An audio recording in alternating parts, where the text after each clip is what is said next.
then you get a place like that. What's that?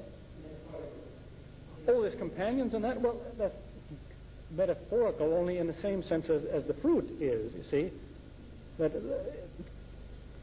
if the Qur'an says you eat a piece of fruit and it's telling you when you eat it, you'll say, this is something like what I used to eat. Well, it means then it must be different. So it's not exactly fruit like we know fruit.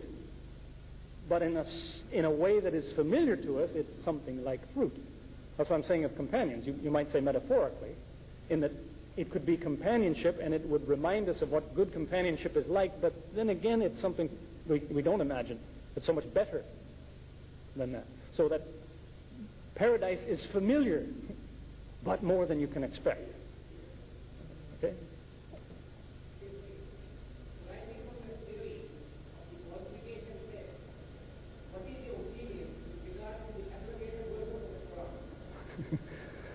Well, that's a thing that I'm afraid is often misunderstood by Muslims when they say there are verses of the Qur'an that are abrogated that tell you this means that some verses are overruled by other verses.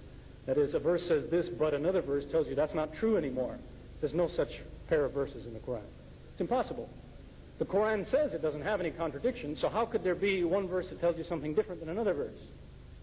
When the ayah says, if it came from other than Allah, surely they would find in it ikhtilafan kathiran, many inconsistencies. Because there are none. There's no inconsistency. Where the misunderstanding often comes is, for example, someone will say, and someone told me, I said, can you show me an abrogated verse? He says, this one, it says, don't pray if you've been drinking. But this ayah says, don't drink. But those are not two different things. This one is not different than that one. To say, don't pray when you've been drinking is not erased by a verse which says don't drink. Those don't say different things. It's a thing that the law is well familiar with, that you have,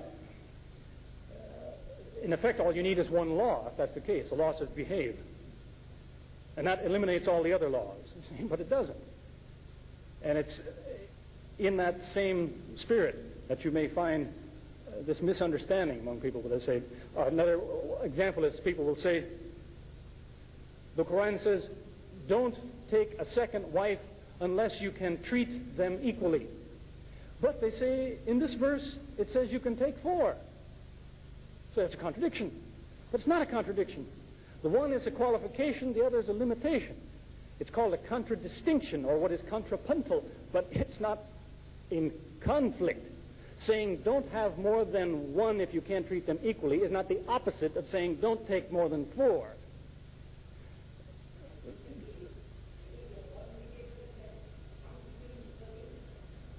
Exactly, that's what I'm telling you, is that there's no such thing as an abrogated verse. If by abrogation you mean this verse tells you this one isn't true anymore, there's no such verse like that. There are verses which swallow up other verses, but they don't contradict them. So it comes under that test in the sense that if somebody wants to find a contradiction in the Qur'an, he's welcome to even examine the so-called abrogated verses, and he won't find contradiction. Okay, I hope that satisfies what I'm getting at. There's also the point that where that argument is often used by missionaries, where they will say the Qur'an abrogates other verses, so it must contain contradictions. Well, they don't seem to realize that any verse that anybody has ever talked about involving abrogation was related to legal matters. And yet the ayah in the Qur'an that talks about abrogation is a Meccan ayah, whereas the laws didn't come till Medina. So what's being talked about, that some ayah is replaced by another ayah, can't mean the ayat of the Qur'an. It has to mean previous ayah. It has to mean other things that people had before the Qur'an. Let's see. A medical student once posed this question: how can we say the Qur'an is authentic? To prove it, should you refer to hadith? Well, I don't know what help that would be. Refer to hadith if you mean the Qur'an is true because I have a hadith that says so. That won't prove anything to anybody. But the authenticity of the Qur'an was the thing that I was trying to talk about, that you have to eliminate the possibilities. If somebody says your book is not a revelation, then you have to ask him, tell me, what is it? What is it then? If he says it's a lie, you say, show me a lie. Where did it tell a lie? If he says your prophet was a lunatic, say, show me a crazy thing. If he tells you he was a liar, show me the lie. If he was a lunatic, how do you explain his information? If he was a liar, how do you explain his attitude? So you have to give it back to someone to say, if you claim it is this, you have to prove it's that. I can show you why it can't be that. So you establish it by eliminating the alternatives. Question from a non-Muslim. So the Qur'an has proved itself with the past. What has it got to say about the future? Oh, yes, a great deal. That's a favorite subject. If you want to talk about hadith, you have a narration that says that the wonders of this book never cease, meaning that in every generation there are new surprises.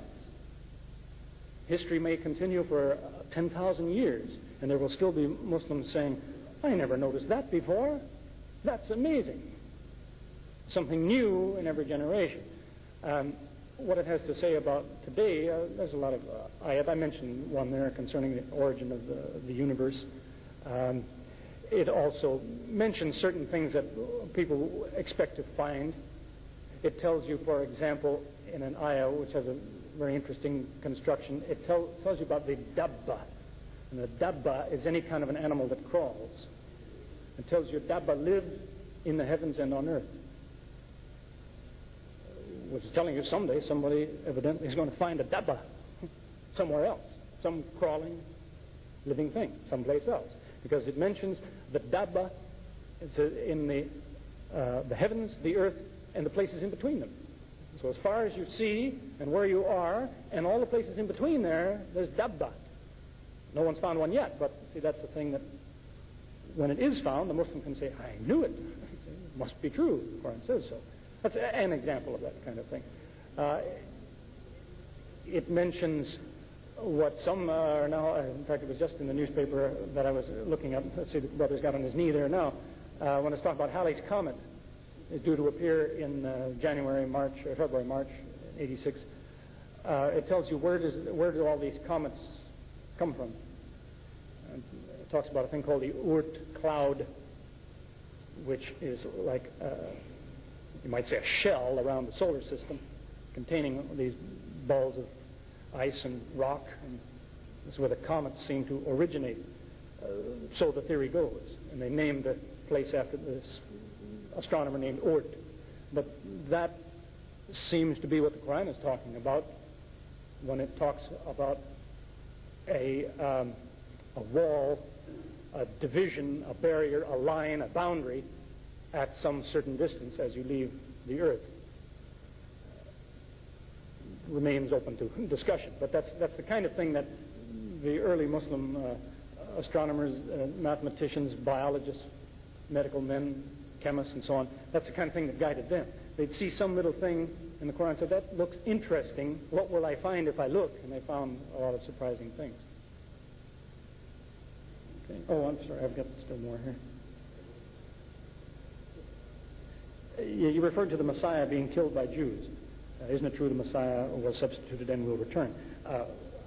I didn't say the Messiah was killed by the Jews. I said that's what the Jews said.